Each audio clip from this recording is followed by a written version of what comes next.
Hi. First எதை நம்ம அனுபவிக்கணும் அப்படின்னா, ஃபஸ்ட்டு நாம் என்ஜாய் பண்ண வேண்டியது நம்மளை தான். அனுபவிக்க வேண்டியது நம்மளை தான்.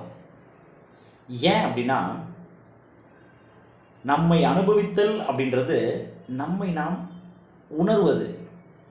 நம்முடைய ஆசைகளை, கனவுகளை, விருப்பங்களை, கவலைகளை, போராட்டங்களை, துன்பங்களை, துயரங்களை, வறுமையை, வசந்தத்தை, நம்முடைய வாழ்க்கையை நமக்குள்ளே சென்று நாம் ஒரு பயணம் நடத்தும்போது செல்ஃப் அக்செப்டன்ஸ் அப்படின்ற ஒரு விஷயம் நடக்கும்.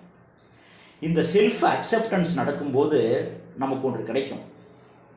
அதுதான் நம்முடைய அத்தனை வெற்றிக்கும் காரணம்.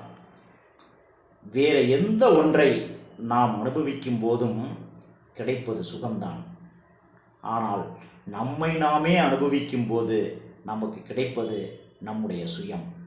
இந்த சுயம்தான் அத்தனை வெற்றிக்கும் காரணம்.